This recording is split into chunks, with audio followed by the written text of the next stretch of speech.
Are you ready? Now I went live on the software. The software tells YouTube to go live. We are now live. It's going to show this as soon as it gets an opportunity. As we load up the screen, that's my scene 3. Good day, everyone. Hello. Hello and good day.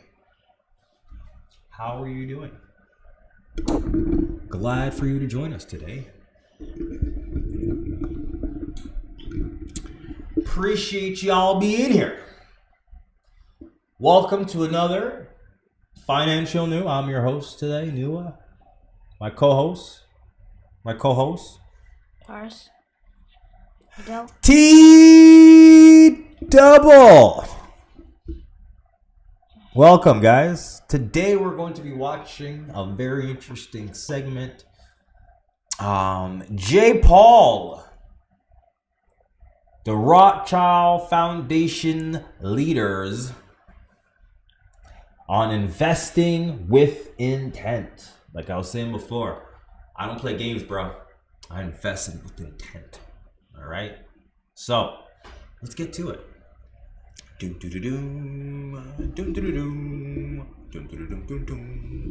would you know? I got it ready. Oh my God, he's a professional. Absolutely must start with a story about Windsor this morning. Oh. What happened? So exciting. I know I should be cooler about this, but I'm not. So when you go and I didn't get a sword, but I did get the king. And it's incredibly, everyone makes you feel so special. And I wasn't expecting to be so moved by the whole experience of being a dame and being damed up by the king, or whatever the expression is. I'll get better at that. I got completely overwhelmed. It was extremely embarrassing. And after he did it, and there was a little chat, and then you come off, and the first thing that happened, they went out, there's a very tall, very handsome soldier handed me a box of Kleenex. And I hadn't realised that actually I was crying. Anyway, it was a bit pathetic. And then I got on the underground and I came here. Anyway. Well, congratulations, and it's a nice segue into what I wanted to explain, that the research is showing that women are poised to shape the future of philanthropy. And we're going to share some data here now. I think Ida Lou earlier today referenced the great generation.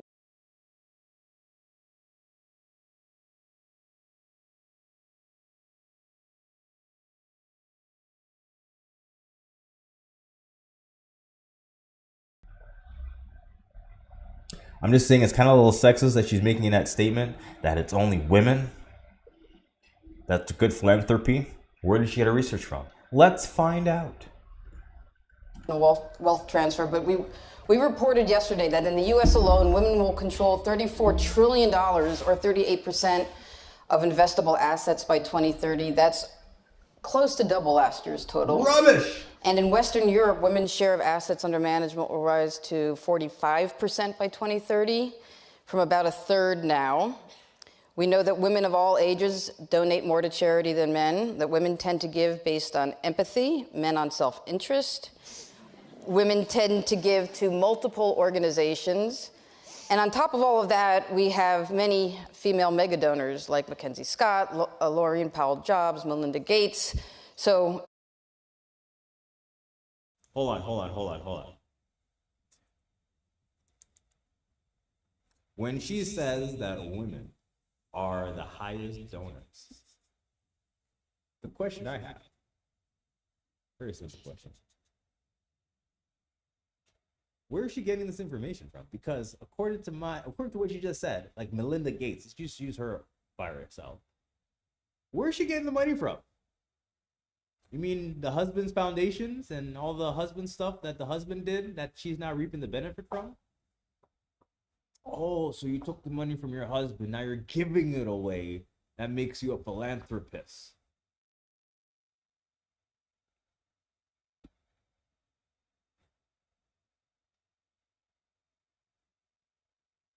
Oh. I'm talking. I was talking.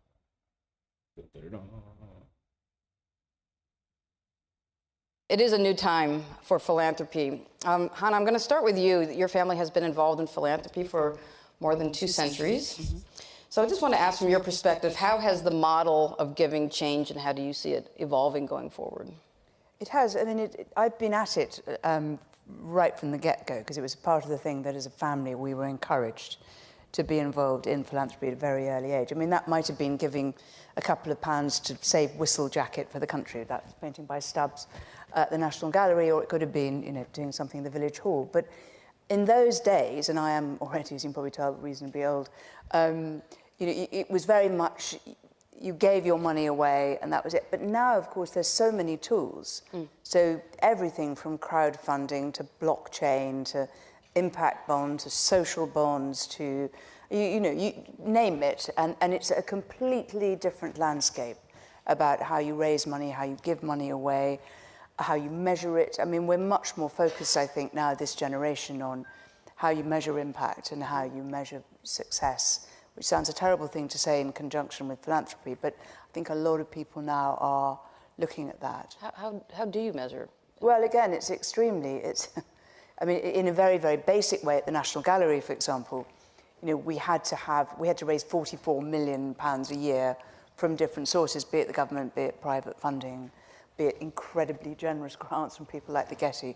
Can I just say, Getty and Bloomberg have been essential to the public institutions of this country. So it's a huge thank you. We really couldn't do it without, and I'm not just saying that, we couldn't do it without these very, very generous donors. Which are mainly male.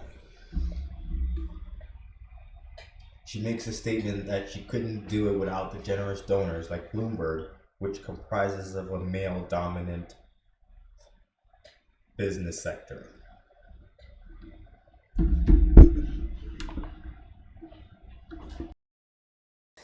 So in that case, you can measure it very easily. It could be, for example, there was a thing we were doing with diabetes. You could say to the local government or the local HMO, which was in Israel, we can reduce the levels of diabetes dramatically by increasing the amount of education about people about what you eat. A lot of people don't understand that what you eat will lower your risk of getting diabetes. So, for example, that's another way you could measure it. But I don't know if you. Yeah, how do you think of it, Catherine? How do you measure, being the world's wealthiest arts institution, how do you measure your impact? So I would pick up on something that Hannah said about sort of the way philanthropy used to be and the way that it is now. It's now much more about, sounds corny, but it really is about building relationships. So you have an ongoing connection to the people and entities that you've supported, and that gives you a very good sense of how successful you're being in supporting them. It allows you to adjust what you're doing for them according to their changing needs and strategy. It isn't sort of one and done. Our most successful philanthropic engagements, and a number of them in the UK, are ones that we've had for decades. So that's one way to measure it. And then obviously there are some programs in which it's inherently more measurable. If you're doing a program for young curators from underprivileged backgrounds, and you look at the output 10, 15 years later, you can see very clearly how many people have gone on to have really successful careers of their own. So it's sort of a combination of soft assessment and data. Catherine, there's been a lot written on the feminization of wealth and what that could mean for becoming more collaborative, more democratic, more altruistic. And I just wonder what your view is on that. Are you seeing that with your own institution? Are you seeing that with your partners? So I function first and foremost in the arts ecosystem of Los Angeles. I mean, more than half of what we do is global, but we're based in Los Angeles. The tone of this segment seems like we're trying to promote the interests of women in the investment space. So let's gaslight them, let's fill them with good shares and get them invested. That's what it sounds like so far.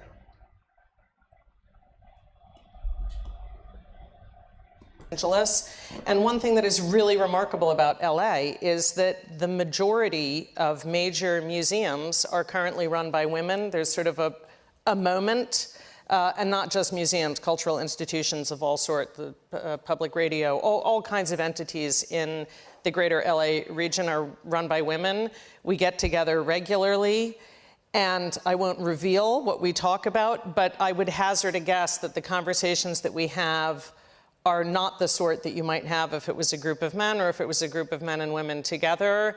And when I arrived in LA 2.5, 3 years ago, I was really moved by the number of women in the sector who reached out to me to say, welcome, you know, let's go out for, they weren't saying, welcome, give me a grant, which was my initial cynical thought. They're saying, you know, welcome to LA, there's a great group of women here, we're delighted that you're part of it. So there really is a zeitgeist of collaboration that I do think is not exclusive to a women's environment, but certainly is very characteristic of it. I think, Hannah, you've talked about in the past philanthropy wanting to basically have your name on a building and sort of a more collaborative approach that you're seeing now. I think it was. I think if you look at when Andrew Carnegie wrote The Gospel of Wealth, you know, way back in the last century, it was very much, you know, that he and that very, very generous, incidentally, generation of American donors, they tended to put their names on buildings. They tended to believe that, and I'm generalizing, but on the whole, you know, it was make as much money as you can and then give it away after your death, or, you know, stick it on to buildings, whatever else, which is fine, incidentally. And I'm not saying that there need to be buildings, there need to be edifices, there need to be places to meet. But actually what's happened now, and I don't know whether it's necessarily women being involved or whether it's just society evolving, but I think people are looking at it in a slightly different way. So, for example, thank goodness that's not me, but for example, we contributed to the National Library in Jerusalem, which is an absolutely beautiful building to die for. Herzog de Meuron building, please go if you're there or look at it online. But in addition to actually putting up the building, where you could find our name with a magnifying glass, but more importantly than that, when we gave the building, we actually endowed many, many, many of the programs, something that obviously you're very involved with as well. So it's much more holistic, the way that we're looking at how we give money away. We're not just saying, right, here's a building, get on with it.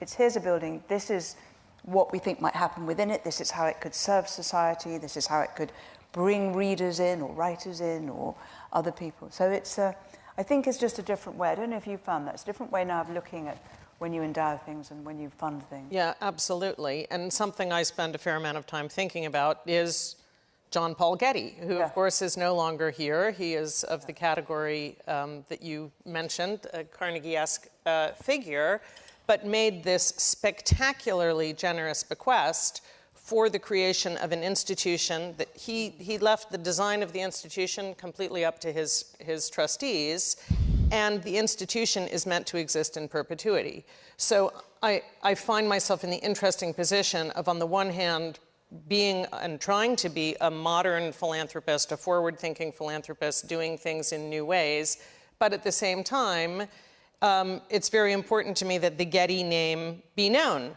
Whatever, you know, people say, it's oil money, it's this, it's that, you know, give me a break. Did you want him to, you know, give it away to something less meaningful than the creation of an institution for the dissemination of art? It's important to me that it be known as the Getty. Interestingly, we've become sort of, what is it, a metonym? Like when instead of saying tissue, you say Kleenex. Instead of saying, you know, sticky tape, you say Scotch tape. We've sort of, Getty is now more us than it is him. But I do think a lot about sort of that era of very male, very successful, very I want my name visibly on something philanthropy, and how it can be woven into a completely forward-looking landscape. I mean, I think that, and why don't we sort of spin that forward then? I mean, you're both somewhat, you know, caught back in tradition, and yet you need to be thinking in innovative ways going forward. So how are you thinking in innovative ways in terms of changing priorities in the future? Well, again, I'd be really interested to know what you're doing. I mean, obviously, AI is changing absolutely everything. We have a house, Waddesdon Manor, that we look at, which was built by my forebears, and the UK-based foundation looks after. Now, that was a house which was built to entertain the great and the good, and very few, you know, kings, queens, Charles, whatever, blah, blah. And now, you know, we get 400,000 people. But we've got to completely rethink what a visitor attraction, I hate that word, because actually at its core is one of the most beautiful collections imaginable of its type. But so we now have to try and think all the time, well, actually, what does the modern visitor want? And what is our role in the society? What's our role in the community? What's our role in the area? And also, we want people to come. So how do we don't want to kind of move away perhaps from our core purpose, which is excellence and beauty and everything else. But on the other hand, the society's needs are changing. So I find, and I'd like to know what you think, we're constantly trying to imagine or reimagine what we do, but in that sphere of excellence and using technology and using new tools. I mean, how do you look at that? Well, this is actually very interesting to me that we're talking about this. Just this morning, I had coffee with Nick Cullinan. Yeah. And he quoted someone whose name I instantly forgot, but I've remembered the quote, which was, if you want to stay the same, you have to be prepared to constantly change, which perfectly captures this sort of tension. We too, at the Getty in California, at our actual physical site, which includes all of our programs and houses 1,200 staff and is also a museum, we're thinking about what in the States we call the visitor experience. You don't want to become, I love Disneyland, I'm sorry to use it as the example, but there is a Disneyland, we don't want to become that. But we recognize that there are all sorts of people who should feel completely at home in the space of the Getty, whether they have a degree in art history, whether they've ever looked at art before, they have every... I need to just make a statement that has nothing to do with finance. Outside of the finance space, the Getty Museum has a lot of interesting underground things about it. And like she said before, these were made for the fancy folk. So the Getty Museum,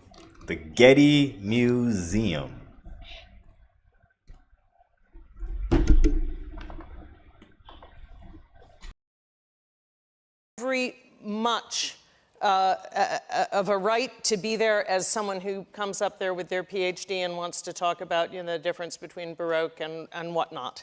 And museums historically haven't done a great job. I think we've all had the experience, I certainly have, of going to look at something and you feel sort of embarrassed because you don't know enough, you don't understand it, you go to read the little thing next to the image and then you feel even less intelligent than you felt before you read it because it invokes 5 other things about which you know nothing. We need to really, really think about the visitor in that context rather than us, our knowledge, our things, and what we're showing. So figuring out how to do that in a way that is true to the mission, but that is completely inviting to the broadest of all possible audiences is something that's very much on our minds as well. We've talked today, there's been a number of panels that have talked about geopolitical risk. I want to talk about the geopolitics in terms of where there are moments where you need to step in as philanthropist. And one example of this is with the Getty in Ukraine. I found this incredibly interesting. If you could explain, Catherine, after the war broke out, what Getty did with the art. Yeah, absolutely. So our geopolitical engagements are always driven by our commitment to preserving art and cultural heritage. They are not driven by a political position, meaning what's worthy in the situation is the art and the cultural heritage and the preservation thereof. We try to be really clear on that. After the war broke out in Ukraine, we worked with an entity called Aleph, which is a multinational based in Geneva. I actually now sit on their board to enable the taking down of really valuable art and burying it.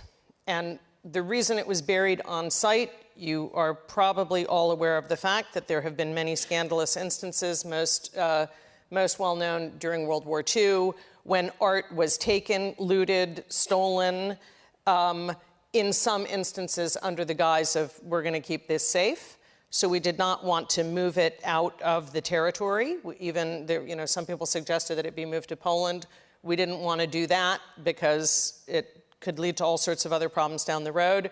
So we participated with others in this scheme to bury art so that it would not be damaged during the war. And in fact, we now know that had we not done this, there are places that have been hit where art would have been destroyed had this not been done. And, you know, we spoke about this a little last night at the cocktail. There are people who don't react well to this. There are people like, well, it's a war. Why aren't you helping save people? To which I guess I have two responses. The anodyne and dry one is, well, my organization is not in the business of, you know, we're not Médecins Sans Frontières.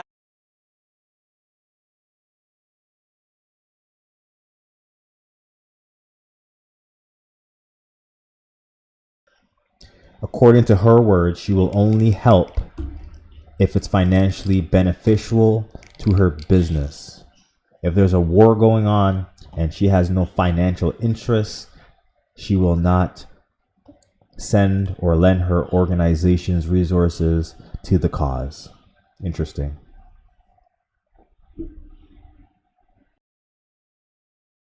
We're not relocating people. That's not what we do. What we do is art.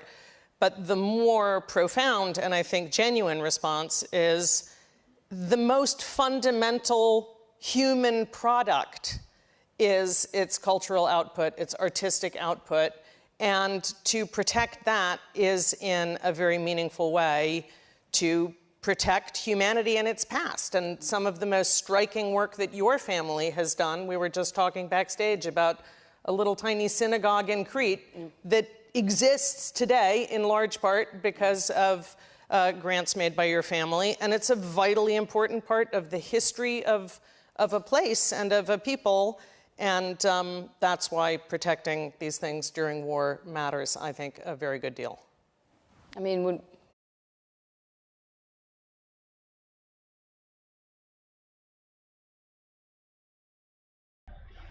So when the previous civilizations buried art to protect, they dug it up. Now they're burying art so we don't find it either. Interesting.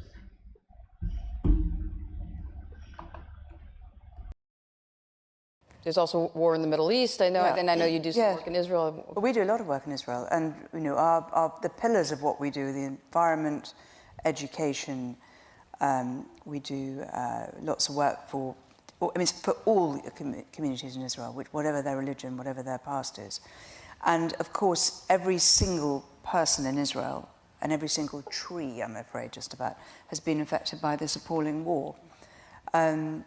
What do you do in that situation? You know, and meanwhile, the government, the present government, is going to shift a lot of its resources to military, to defence. So if you're supporting things, if you're supporting people who need support, who might have relied to some extent on government support as well, what do you do as a foundation? Do you then try and step in and take over the role of government? Is that appropriate? Do you shift, for example, an enormous amount of work that we do on coastlines, in keeping coastlines clear? Do you then shift that to forests up on the Syrian border, which have been decimated by bombing, etc., etc.? These are really, really difficult decisions. And I'm not sitting here saying that I know the answers. We are very much trying to think always long term. We're trying to think about the next generation rather than the immediate problem. But clearly there has to be some give and take, and you have to be reactive. They don't care about the problems that are happening today because they're already planning for their next generation to come.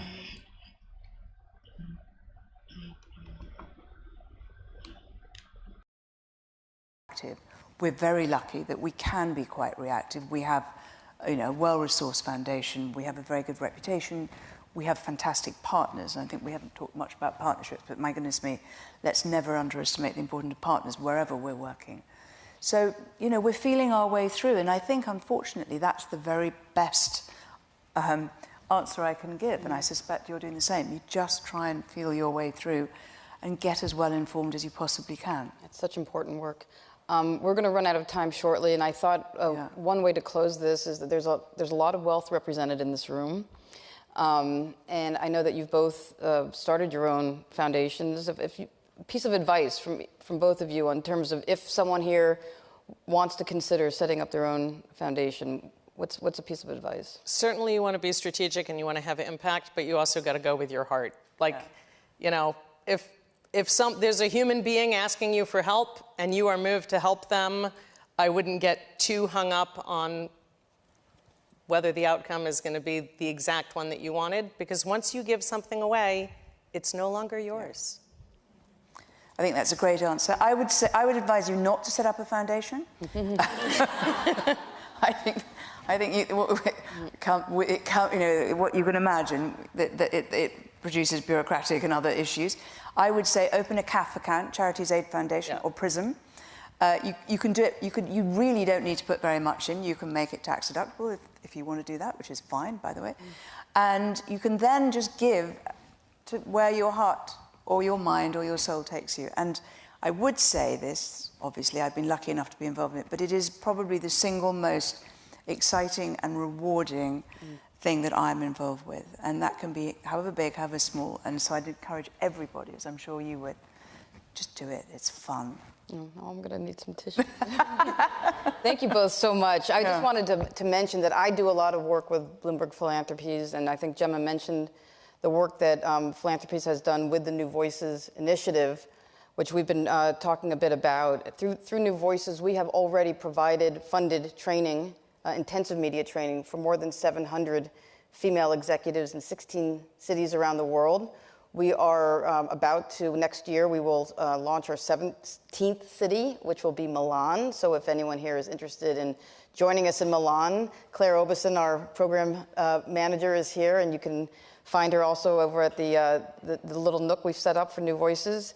And we've also, through this work, we have more than tripled our representation of female guests on Bloomberg TV, which was a really important part of why we started the initiative.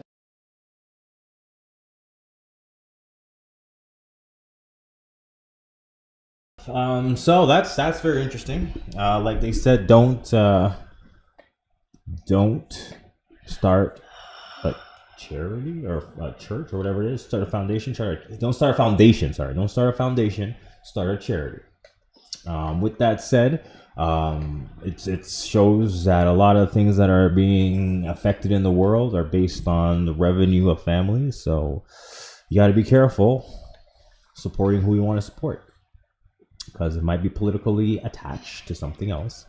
So where your funds and resources go is mindfully your family's business. With that said, thank y'all for joining me. This was a very interesting dialogue and video.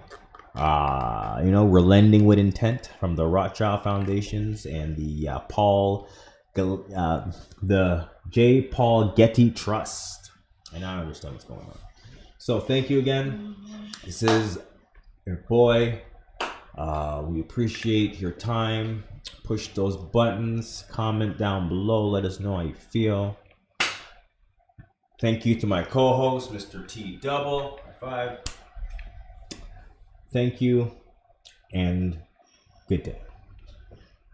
Anything you want to say before we leave? No. All right.